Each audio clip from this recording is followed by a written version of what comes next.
Olá, seja bem-vindo. O que Mateus capítulo 14, versículos 22 ao 33 tem a nos dizer e falar ao nosso coração hoje. Jesus anda por sobre o mar. O título por si só já é no mínimo curioso. Vamos entender o que aconteceu. Logo a seguir, compeliu Jesus os discípulos a embarcar e passar adiante dele para o outro lado, enquanto ele despedia as multidões. E despedidas as multidões, subiu ao monte, a fim de orar sozinho. E caindo a tarde, lá estava ele, só. Entretanto, o barco já estava longe, a muitos estádios de terra, açoitado pelas ondas, porque o vento era contrário. Na quarta vigília da noite, foi Jesus ter com eles, andando por sobre o mar. E os discípulos, ao verem andando sobre as águas, ficaram aterrorizados e exclamaram: "É um fantasma!" E tomados de medo, começaram a gritar. Mas Jesus imediatamente lhes disse: "Tende bom ânimo, sou eu, não temas." Respondendo-lhe Pedro, disse: "Se és tu, Senhor, manda-me ir ter contigo por sobre as águas." E ele disse: "Vem." E Pedro, descendo do barco, andou por sobre as águas e foi ter com Jesus.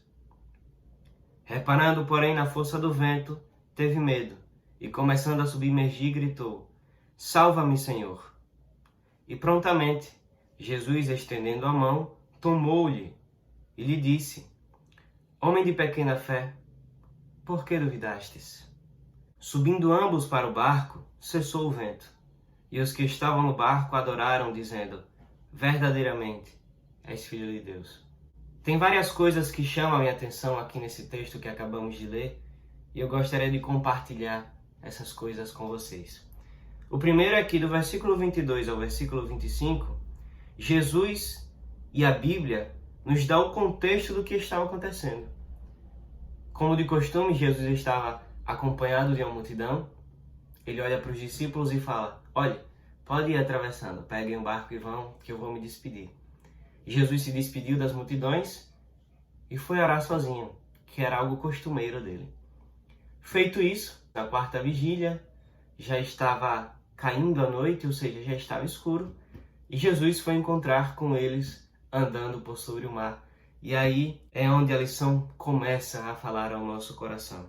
A partir do versículo 26, nós podemos analisar o ensino que a Bíblia quer nos contar quando ela diz os fatos que se sucederam, e nós vamos estudar. E os discípulos, ao verem andando sobre as águas, ficaram aterrorizados e exclamaram: "É um fantasma!" E todos de medo começaram a gritar. Aqui, meus queridos irmãos, os discípulos demonstram ser gente como a gente. E se a gente voltar para o contexto, a gente vai ver que a situação já não era favorável a eles, sabe? O vento era contrário. E quem já andou de barco sabe que o barco balança e algumas pessoas têm enjoo. E os discípulos estavam nesse ambiente escuro, porque já era noite, num ambiente de frio, porque o mar à noite é frio, sabe? E o vento balançando, e eles esperando Jesus e talvez preocupados: cadê Jesus que até agora não chegou? E já era um ambiente propício para o homem a ter medo. E eu, no lugar deles, também teria medo. Para piorar a situação, eles olham e veem a sombra de um homem andando sobre o mar. No mar agitado. E no lugar deles eu não vejo nada que eu faria diferente a não ser gritar de medo. E aqui a Bíblia já expressa que os discípulos eram gente como a gente, homens como nós, que embora mais espiritualmente maduros, eles tinham medo, mesmo andando com Jesus, que dissipa a tempestade, sabe? Versículo 27 está dizendo: "Mas Jesus imediatamente lhes disse: Tende bom ânimo." E parece até a ser contraditório, né? Como é que nós vamos ter bom ânimo e felicidade no medo? Alegria na tempestade, meu amigo, só com Jesus. Ele é aquele que diz: "Tende bom ânimo", e se apresenta como Deus para nós e diz: "Não temas." E algo curioso esse "não temas" está aqui, porque se nós formos analisar quantas vezes tem "não temas" escrito na Bíblia, nós vamos ter um não temas para cada dia do ano. E todos os dias Deus nos diz, não temas, porque no mundo de aflições, Ele venceu o mundo.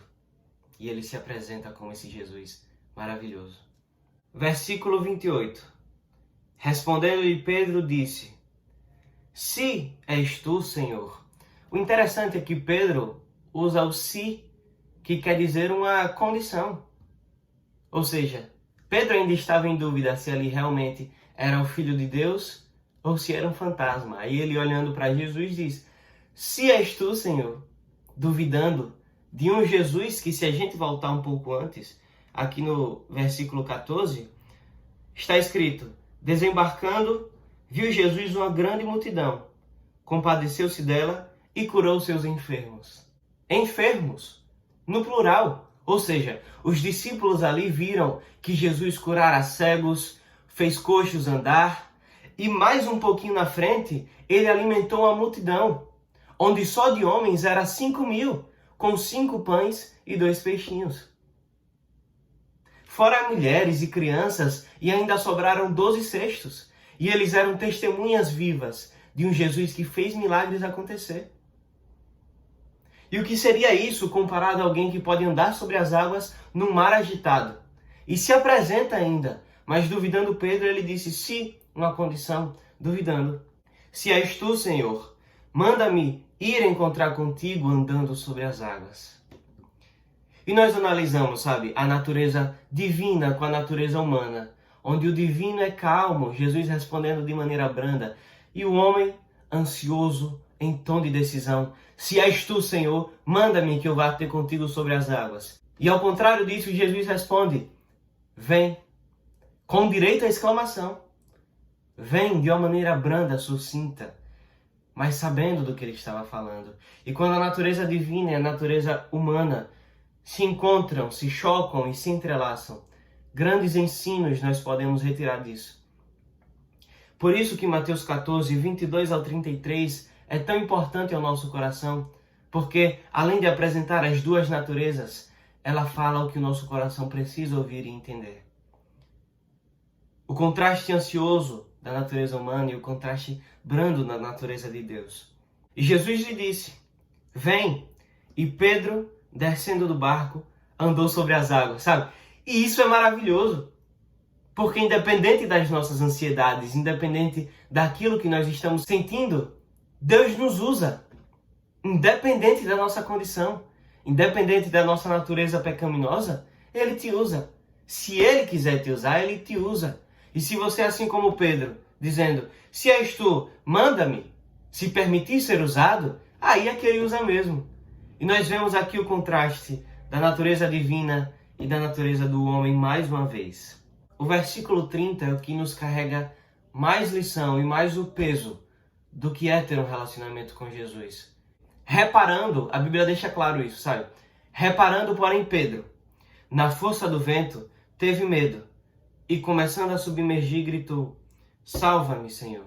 Quando o foco de Pedro já não era mais Jesus, quando o foco dele já não era ir encontrar ao Mestre, quando ele mudou de lado e reparou o vento que era forte, reparou o mar que era agitado, reparou o escuro, o frio da noite, ele começou a afundar. Quantas vezes nós já estivemos na situação de Pedro, de olhar para a tempestade e não olhar para Jesus, e aí nós começamos a afundar. Quantas vezes eu e você fomos Pedro? E não se engane, eu também me pergunto isso todos os dias. Versículo 31. E prontamente Jesus, estendendo a mão, ei amigo, Jesus ele está com a mão estendida para você. O carpinteiro está de braços abertos. Então abraça esse Jesus que te ama. Estendendo a mão, ele disse, homem de pequena fé, por que duvidastes? E não se engane, eu me faço essa pergunta todos os dias.